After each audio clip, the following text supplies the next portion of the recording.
नमस्कार मैत्रिणींनो, आपले स्वागत आहे अन्नपूर्णा गावरान रेसिपी या मराठी यूट्यूब चॅनलवर. तुमची मनापासून पुन्हा एकदा खूप खूप स्वागत आहे.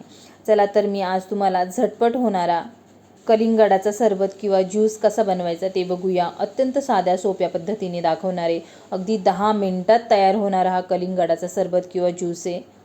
हे बघा, आपण एक कलिंगड घेतले, त्याला आता सुरीच्या साह्याने कट करून घेऊया. या पद्धतीने 2 भाग करा. पुन्हा एकदा कट करून घेऊया. या पद्धतीने कट करून घ्या व त्याचं जे बी मागचं साल आहे ते सर्व काढून टाकूया.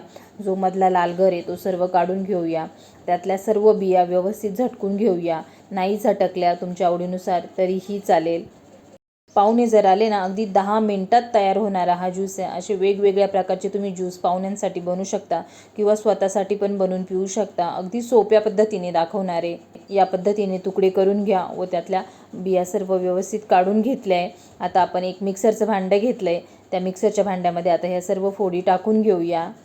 त्याच्यामध्ये आता चवीनुसार मीठ टाकूया. गरजेनुसार साखर टाकून घेऊया. काळं मीठ टाकूया. तुमचं कलिंगड कितपत गोड आहे त्यानुसार तुम्ही साखर घालू शकता. आता त्याला दळून घेऊया. आता एक चाळणी घेतली. चाळणीमध्ये सर्व दळलेला ज्यूस टाकून घेऊया आणि त्याला व्यवस्थित गाळून घेऊया. या पद्धतीने गाळून घ्या. तुम्ही त्याच्यामध्ये बर्फ पण टाकू शकता तुमच्या आवडीनुसार. आता आपण काचेचे ग्लास घेतले, त्याच्यामध्ये आता हा कलिंगडाचा ज्यूस ओतून घेऊया. या पद्धतीने कलिंगडाचा ज्यूस नक्की बनवून बघा. आवडल्यास लाईक, शेअर, सबस्क्राईब नक्की करा व असा झटपट होणारा कलिंगडाचा ज्यूस किंवा सरबत नक्की बनवून बघा.